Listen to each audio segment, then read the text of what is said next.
من بين التحضيرات اللي نديرها قبل ما يدخل شهر رمضان نوجد حاجة حلوة ومعسلة. اليوم راح نتقاسم معاكم المقيرط الجزائري اللي راح نديره اليوم باللوز، وديجا شاركت معاكم وصفة بالغرس ولا بالتمر. راح يكون معسل مرمل ويذوب في الفم ويبقى لكم الطري لمدة طويلة. أرواحوا نديروا مع بعضنا الوصفة، غير تبعوا كل الخطوات. في القصعة حطيت 3 كيلات تاع السميد المتوسط. شوفوا يا البنات النوعية تاع السميد يعني يكون متوسط. راح نزيد لهم 3 مغارف كبار بومبي تاع السميد الرطب الناعم، مع 3 مغارف صغار تاع السكر، 4 مغرف صغيرة البيكربونات، ونص مغرف صغيرة الملح. نخلط كل النواشف مع بعضهم كما راكم تشوفوا، ونجي يعني باش نبسس السميد. عندي هذيك بخاس كيلة بين الزبدة والسمن دايبين وباردين، كملتهم بالزيت وما يعني ما فيضتش الكيلة، ناقصة اسبوع. هنا راح ندخل هذاك الليدام كامل في السميد كما راكم تشوفوا. نحاول يعني بالكف تاع اليد نمحر ولا نبسس السميد مليح كما راكم تشوفوا، حوالي دقيقتين الى 3 دقائق، يعني ما نكتروش. نغطيو عليه ونخليه يبات ليله كامله. دائما انا نخليه باش يمد لي نتيجه اكثر من رائعه. نروحوا للعقده تاع اللوز. هنا 3 كيلات تاع اللوز مع 4 كيلة تاع السكر، ما نكترش السكر. نعاود نرحيهم مع بعضاهم، نزيد لهم مغرف صغيره لا مارغارين تكون طريه، مع نص عظمه، يعني عظمه كامله حبه بيض خلطها وزدت غير نصف الكميه. ونبدا نبل في العقده تاعي بالمزهر حتى تولي لي الطريه، يعني باش من بعد تبقى لكم طريه. حاولوا يعني ديروها الطريه كي تمسوها باليد الاخرى اللي ماكمش تخدموا بها تلقاوها طريه. نحط العقده تاعي فوق البلون دو طرافاي، وبالكف تاع اليد نعجنها حوالي دقيقتين باش يتعسل لي هذاك السكر.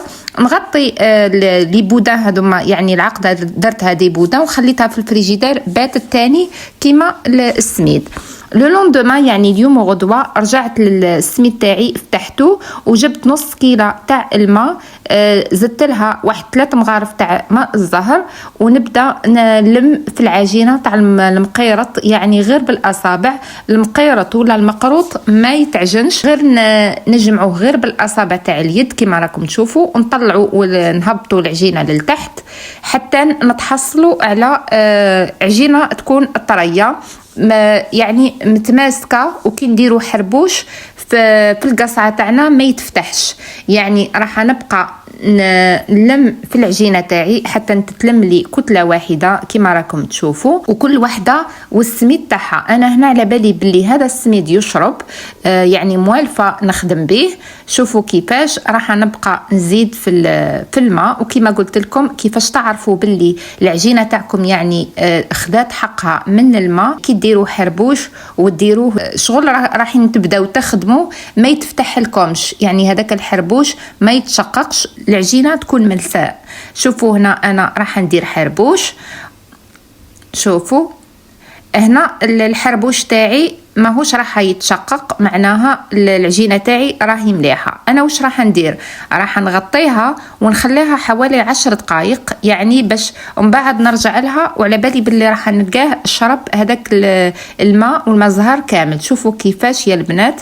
راح نحاول نفتحه غير بالاصابع، وراح نزيد له كميه صغيره تاع الماء جست باش يعني العجينه تاعي تولي يعني نقدر نتحكم فيها ونقدر نخدم بها فاسيلمون. هنا يعني بخاسك واحد ملعقتين تاع الماء اللي زدتها لهذه العجينه باش يعني تحصلت على القوام المطلوب. شوفوا هنا كي نديروا في القصعه حربوش ما يتفتح ليش، هنا معناها العجينه تاعي راهي واجده. انا نقسمها على 5 قطع على حساب الكمية اللي عندكم، وكل يعني قطعة العجينة نديرها حربوش، يعني نخدمها بيان. أنا الطريقة هذه تاعي باش نسهل على روحي نديرهم كامل حرابش العجينة يعني وحدها. نديرهم كامل، نوجدهم ونغطيهم بلاستيك غذائي، ومن بعد نبدا نخدم يعني كل حربوش ندير له العقده في الوسط تاع العجينه، ونعاود نخليهم يعني نغطيهم بلاستيك من با 5 دقائق، ومن بعد نبدا نخدم بالوحده يعني باش تجيني الخدمه سهله. شوفوا هنا هذه العجينه يعني بعد ما خرجتها من الفريجيدار باتت ليله كامله تبقى طريه، وهذه العجينه تاعنا بعد ما درتها يعني حرابش في صحن. وهنا نبدا يعني شوفوا الطريقه تاع التشكيل. نجيبوا الحربوش تاعنا نديروا بالصبع يعني حفره في الوسط كما راكم تشوفوا، ونجيبوا اللوز تاعنا. هنا المقيرط ما يحتاجش يعني كميه كبيره تاع اللوز، شوفوا لو بودا راح يكون فريمون رقيق خلاص. نحطوه في الوسط ونغلقوا العجينه تاعنا بيان، يعني لازم تغلقوها باش هذاك اللوز ما يخرج لكمش وما يتفتح لكمش المقيرط كي تجيو تقليوه. وهنا بالكف تاع اليد نغلقوا العجينه، وبالكف تاع اليد نروليوه كما راكم تشوفوا حتى نتاكدوا باللي اللوز هذاك تغطى كامل. كي يجيكم الحربوش طويل اقسموا على 2 وبداو اخدموا يعني المقيرط يجي صغير. هو التصغير الكلمه مقروط يعني هكاك، وانا درتوش كبير شويه يعني حاولوا نتوما كي قطعوه صغار كما راكم تشوفوا، الحبات يكونوا صغار ومتحوفين. هنا بعد ما قطعته نبدا نتحف فيه يعني الحبات ما نخليوهمش هكاك مهيونين، بالكوبات نبداو نطلعوا لهم في الجوانب ونديروا لهم الشكل تاعهم باش يجيو بومبي وتجي الحبه تاعنا متحوفه. ونبداو يعني نقليو الكميه تاعنا. الزيت انا نديرها في كاسرونه صغيره باش ما نديش كميه كبيره تاع الزيت. نسخن الزيت تاعي بيان كوم يلفو ومن بعد نقص على النار يعني نديرها في المتوسط ونبدا نقلي. شوفوا كيفاش يجي البنات يطيب في الدوغي، ما يتحرقوا له هذاك الجوانب تاع اللوز، ما يتفتت لكم في المقله، يجي اكثر من رائع. وصفة مجربة وناجحة كما تعرفوني يعني صدق المصداقية. نمد لكم الوصفات غير اللي نجربهم وينجحوا معايا ويعني من بكري ونديرهم. شوفوا كيفاش يطيب ما شاء الله. ديريكتومون نخرجوه من الزيت نقطروه بيان ونحطوه في العسل اللي ما نزيدوا له والو. هذه هي يعني الطريقة تاع القلي وتاع التعسال.